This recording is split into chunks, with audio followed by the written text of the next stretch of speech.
नमस्कार, मैं हूं संजय शर्मा। आप देख रहे हैं 4 PM न्यूज़ नेटवर्क।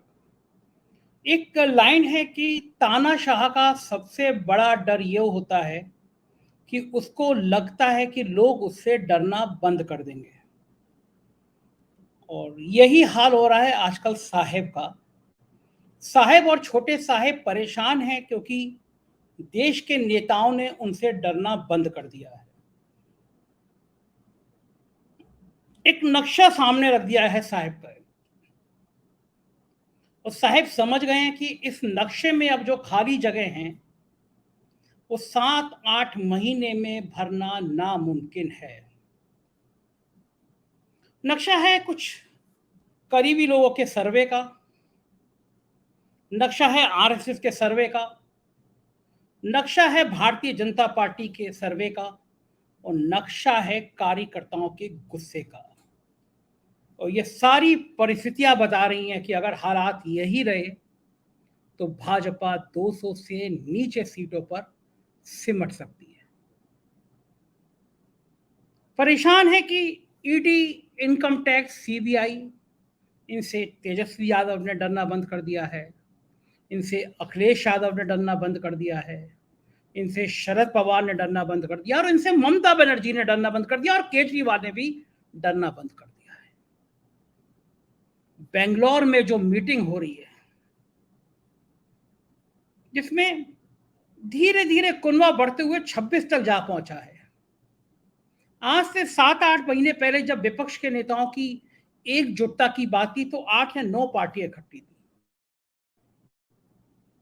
तब साहब ने जोर आजमाइश करना शुरू कर दी, ताबड़तोड़ ईडी और सीबीआई का इस्तेमाल करना शुरू कर दिया, और तब नेताओं को समझ में आया कि अगर डरोगे तो मरोगे।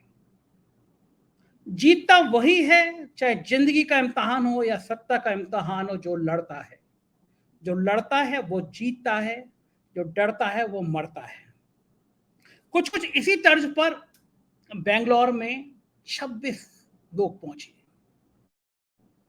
जाने माने नेता लालू यादव, तेजस्वी यादव, शरद पवार, ममता बनर्जी, केजरीवाल, अखिलेश यादव के संग 3-4 और नेता। और फिर तय हुआ कि एक फार्मूले पे काम करना है कि 300 सीटें छांटनी हैं, जिस पे बीजेपी के एक प्रत्याशी के मुकाबले एक प्रत्याशी खड़ा करना है।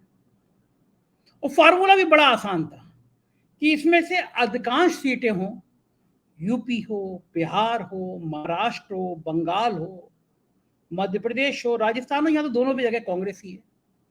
ये 300 सीटें, जहां पे 250 सीटें तो सिर्फ बीजेपी जीती है। फार्मूला तय होने जा रहा है कि दक्षिण में तो भाजपा का सूपड़ा साफ है, यानी 200 के आसपास की सीटें तो ऐसी हैं जहां पे बीजेपी 5 सीटें भी नहीं ला रही है, और बाकी बची हुई सीटों पर एक के मुकाबले एक प्रत्याशी को खड़ा करा दो। जाहिर है, जब पुलवामा का कांड हुआ था, एक एक बच्चे बच्चे के मन में, एक एक हिंदुस्तानी के मन में देशभक्ति का जज्बा हिलोरे मार रहा था।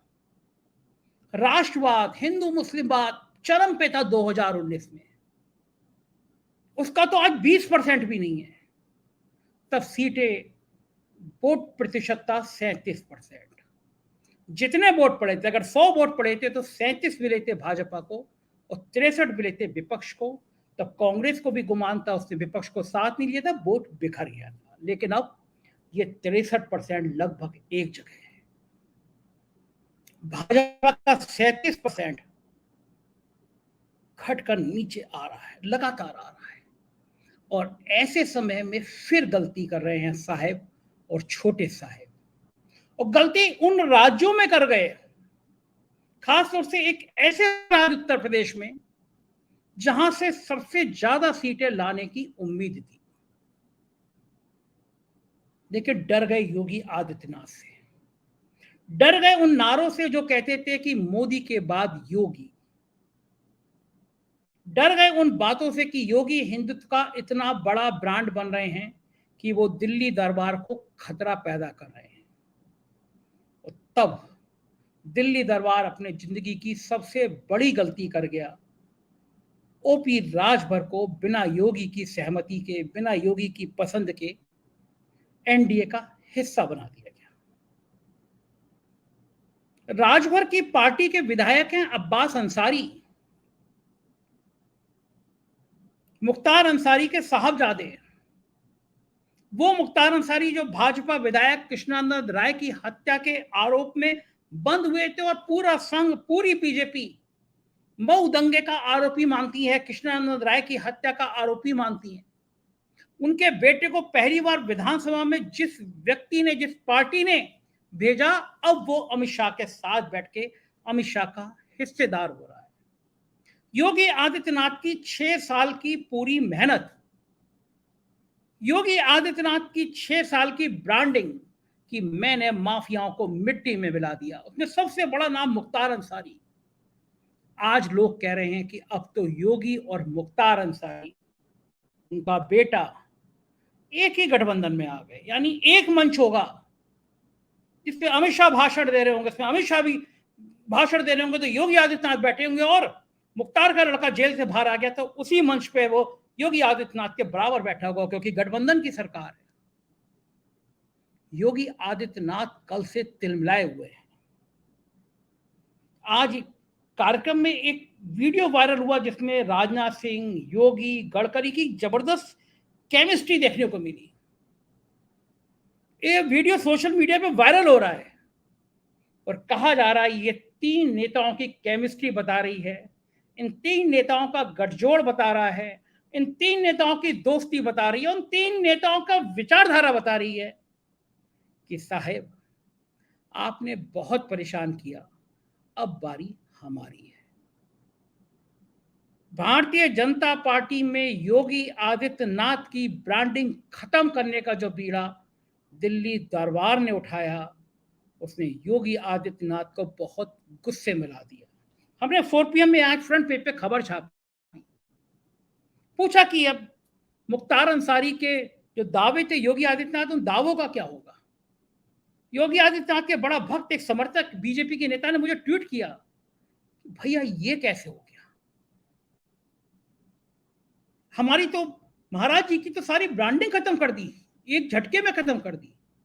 महाराज जी किस मुंह से कहेंगे हमने माफियाओं के खिलाफ कार्रवाई कर दी, बीजेपी तो मोदी वॉशिंग मशीन बन के रह गई है। प्रधानमंत्री कहते हैं 75,000 करोड़ के घोटाले का आरोपी एनसीपी के नेता, और 48 घंटे बाद वही 75,000 करोड़ के घोटाले का आरोपी डिप्टी सीएम की शपथ ले रहा होता है। ये पब्लिक है, ये सब जानती है, अंदर क्या है बाहर क्या है सब पहचानती है।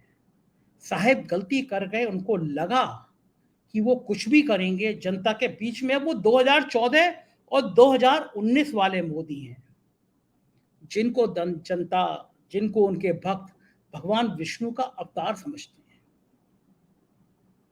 अब गंगा में बहुत पानी बह गया है, अब बेरोजगारी बड़ा मुद्दा हो गया है, अब महंगाई बड़ा मुद्दा हो गया, अब किसान बड़े मुद्दे हो गए, अब जाति बड़ी मुद्दा हो गई है। समान नागरिक संहिता पे कोई करंट ही नहीं है, कोई बातचीत नहीं है। गोदी मीडिया चिल्ला चिल्ला के मर गया, Sudhir Chaudhary black and white कर करके पागल हो गए, अंजना ओम कश्यप रूप का लियाकर चिल्ला चिल्ला के थक गई, अंबानी के चैनल के एंकर पागल हो गए, लेकिन समान नागरिक संहिता पे हिंदू मुसलमान का माहौल बन ही नहीं पा रहा। कर्नाटक चुनाव के बाद बजरंग बली के नाम लेके वोट दो, प्रधानमंत्री ने गली गली, मोहल्ले मोहल्ले, नुक्कड़ नुक्कड़, हर रोड शो में कहा, तमाम नियम कायदे ताक पर कहा कि वोट डालने जाओ तो बजरंग बली का नाम लेके जाओ। लोग बजरंग बली का नाम लेके निकले और वोट कांग्रेस को दिया है। सबसे बड़ी बात यह है कि राहुल गांधी और खड़गे दोनों समझ गए हैं कि अब सहयोगी दलों को साथ लेकर चलना है। अरविंद केजरीवाल बिहार की मीटिंग से वापस क्या आए, नाराजगी भरे 2 बयान क्यों दिए, पूरी गोदी मीडिया के एंकरों के ट्विटर अकाउंट देख लीजिए, सारे नैतिकता के पाठ पढ़ाने लगे, कहा कि अब तो अरविंद केजरीवाल और कांग्रेस दुश्मन हो गए। और जैसे ही अरविंद केजरीवाल ने बेंगलोर की मीटिंग में जाने का ऐलान किया, यही गोदी मीडिया के लोग अरविंद केजरीवाल को नैतिकता की बातें बताने लगे। यही रूप का लियाकत, यही सुधीर चौधरी, ये लोग ज्ञान देने लगे नैतिकता का। जब महबूबा के साथ भाजपा ने सरकार बनाई थी कश्मीर में, जिस महबूबा पर आतंकवादियों को संरक्षण देने का आरोप लगाती रही है, तब इन महान पत्रकारों के मुंह से एक एक आवाज नहीं निकली थी। अब ये लोग नैतिकता का ज्ञान दे रहे हैं। मैं जो कह रहा था कि जो दो बड़े राज हैं, यूपी और महाराष्ट्र, यहां पर भाजपा बहुत बड़ा धोखा उठा गई। योगी आदित्यनाथ के गुस्से में आने का मतलब है कि भाजपा की आधी सीटें रह जाना।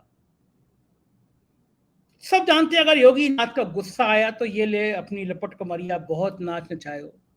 वो पहले भी कोप भवन में गोरखपुर में जाके बैठ गए और जिस तरह 6 साल तक दिल्ली दरबार ने उनको छेड़ने की कोशिश करी, अगर चुनाव से पहले योगी आदित्यनाथ का गुस्सा सामने आया तो भाजपा जिंदगी में सपना छोड़ दे कि वो 2024 में सरकार बनाएगी। सबसे बड़ी समस्या यह है कि ओपी राजभर को ले लीजिए, आप और नेताओं को ले लीजिए, आप जितने लोग छोड़ के गए थे, धर्म सिंह सैनी, दारा सिंह, सबको ले लीजिए। लेकिन जब जनता नाराज होती है ना, तो नेता काम नहीं आते। जनता गुस्से में है, सामाजिक समीकरण अलग बैठ रहे हैं। उत्तर प्रदेश के मुस्लिम समुदाय की बहुत बड़ी इच्छा है कि हर हालत में समाजवादी पार्टी और कांग्रेस मिलकर चुनाव लड़े, और ये बातचीत अखिलेश यादव का लचीलापन, कांग्रेस का लचीलापन, जयंत चौधरी का जाना जाके ट्वीट करना, बड़ा मजेदार तीनों के फोटो लगा के ट्वीट करना, ये सब बता रहा है कि अब अखिलेश, कांग्रेस, जयंत की राह एक साथ चलने वाली है। अगर कांग्रेस जिस बात पर विचार कर रही है वो बात हो गई तो मायावती अपने जीवन की सबसे बुरी हार देखेंगी अगर मल्लिकार्जुन खड़गे रायबरेली से चुनाव लड़ गए। सोनिया गांधी बीमार हैं। बात चली कि प्रियंका गांधी रायबरेली से चुनाव लड़े। मैंने अपने रिपोर्टर क्षितिज कांत को भेजा था कि रायबरेली का दिल का हाल लेके जाओ, कांग्रेस की क्या सिंपैथी है। जरा क्षितिज कांत के कुछ वीडियो के अंश में आपको दिखा रहा हूं, देखिए रायबरेली के लोग क्या कहते हैं कांग्रेस के बारे में। जब कांग्रेस की आज से 20 साल पहले सरकार थी तो स्मृति ईरानी जो 500 रुपये सिलेंडर मिलता था तो उसमें स्मृति ईरानी मोड़े पे लेके घूम रहे थे सर पे। और यहाँ अब भाजपा की सरकार है तो 1100 का सिलेंडर मिल रहा है। इससे मुझे कोई बहुत सी दिक्कत है। और 24 में तो यहाँ से सोनिया गांधी ही जी, मतलब कांग्रेस जी कांग्रेस को पसंद करते हैं। हाँ बिल्कुल पसंद करते हैं। अगर हम बात करें महंगाई वगैरह की तो महंगाई का क्या हाल है? महंगाई तो है भाई महंगाई तो है ही है, सभी चीज़ महंगाई है। भाजपा नहीं कांग्रेस आएगा। कांग्रेस को क्यों पसंद करती है? क्यों? वो गरीबों का साथ देता है। राहुल गांधी। हाँ। यहाँ से निकलेगी कांग्रेस ही निकलेगी। अच्छा, राहुल गांधी में कौन सी चीज़ें पसंद आती हैं आप लोग को? बहुत चीज़ें ही है इसी। कौन सी? अरे उनका हर चीज़ का। तो कांग्रेस रहेगी या चली जाएगी? रहेगी। मतलब कांग्रेस ही रहेगी। हाँ, कांग्रेस तो हरदम रहेगी। कांग्रेस एक देन है सब यहाँ। का फायदा मिला? महंगाई इतनी तेज बढ़ रही, दाल कहाँ 80-90 रुपया में रही, 140 रुपया में है। सब्जी जैसे गोभी वोभी सब हैं, घुइयाँ हैं, 20-25 रुपया में बिकात रही, आज 60 रुपया में बिका रही। तो महंगाई तो घटी नहीं, तो क्या आगे बात करें? महंगाई घटी नहीं। हाँ। तो ये रायबरेली का हाल है। जब कांग्रेस के प्रति इतनी दीवानगी और खड़गे एक चुनाव लड़ गए, और कांग्रेस के नेताओं ने, जरूरी नहीं है राहुल कहें, सुरजेवाला कह दें, सुप्रिया श्रीनेत कह दें कि कांग्रेस सोच रही है कि देश को पहली बार एक दलित प्रधानमंत्री दिया जाए, तो यकीन मानिए भाजपा दिहाई की सीट नहीं पहुंच पाएगी। खड़गे चुनाव लड़ गए रायबरेली से। कांग्रेस ने कहा हम सोचते हैं कि एक दलित प्रधानमंत्री का चेहरा दे दिया जाए तो उत्तर प्रदेश के दलित मुसलमान एक जगह वोट करेंगे। यादव और कुर्मी जाति नीतीश को भी फूलपुर से लड़ाने की बात हो रही है। अगर ये गठबंधन आ गया तो सारे नेता उधर चले जाएं, विपक्ष वाले तोड़ के लिए आए जो इधर आए थे बीजेपी से। तब भी परेशानी हो जाएगी, क्योंकि अब आपने योगी आदित्यनाथ को भड़का दिया है। और योगी आदित्यनाथ के करीबी लोग भी कहते हैं कि अगर सीटें 300 आ गई तो योगी आदित्यनाथ का भविष्य अंधकार में हो जाएगा। फिर से भाजपा विधायकों से बगावत करा दी जाएगी, दिल्ली के इशारे पे मुख्यमंत्री बदल दिया जाएगा। और सीटें 200 से कम रही तो 2029 में प्रधानमंत्री पद के लिए सबसे तेज उम्मीदवार, सबसे प्रभावी उम्मीदवार योगी आदित्यनाथ होंगे। दूसरा गलत प्रयोग, दूसरा असफल प्रयोग महाराष्ट्र में हो गया। उम्मीद थी कि एनसीपी टूट जाएगी, शरद पवार हताश हो जाएंगे, मगर उल्टा हो गया। अजीत पवार डिप्टी सीएम की शपथ लेने के बाद कई बार शरद पवार के पैरों में जाके गिर पड़े हैं, चरण पकड़ लिए हैं। उनको समझ में आ गया ये दांव उल्टा पड़ रहा है। जो ताजा सर्वे आए हैं, 24 घंटे पहले सर्वे आए हैं, उसने पसीने ला दिए। उन्होंने कहा, उस सर्वे में कहा गया है कि शरद पवार, उद्धव ठाकरे और कांग्रेस के गठबंधन का वोट परसेंटेज इस घटना के बाद और बढ़ गया है। उत्तर प्रदेश के बाद सबसे ज्यादा सीटें देने वाला राज्य है। वहां पे अगर कांग्रेस, शरद पवार और उद्धव ठाकरे के बीच में बढ़िया तालमेल सीटों का हो गया तो भाजपा को महाराष्ट्र से भी परेशानी नहीं, पसीने आ जाएंगे। सबसे बड़ी समस्या यह है कि केंद्रीय एजेंसियों को भी समझ में आ गया कि अब यह जाती हुई सरकार लग रही है। सुप्रीम कोर्ट के चंद्रचूड़ साहब के फैसले कपकपी चढ़ा रहे हैं अफसरों को। जिस तरह ईडी के डायरेक्टर को हटाने की बात हुई, जो साहब के इशारे पे गुलामी करते थे, उसके बाद सीबीआई और ईडी के अफसरों को भी समझ में आ गया सरकार बदल गई या चंद्रचूड़ साहब के निशाने पे आ गए तो उनकी नौकरी पर भी सवाल उठेंगे। माहौल बदल रहा है। एक टीवी चैनल में बैठ के बड़े लोगों के सीनियर्स के संग मीटिंग हुई है कि ये जो देश का माहौल चल रहा है, लोग टीवी देखना बंद कर रहे हैं, डिजिटल प्लेटफॉर्म पे आ गए हैं। बड़े बड़े चैनलों के डिजिटल प्लेटफॉर्म की संख्या धड़ाम हो गई है, कोई देख नहीं रहा है। तो डर पैदा हो रहा है कि अगर हुकूमत बदली तो हम लोग कैसे तालमेल बिठाएंगे।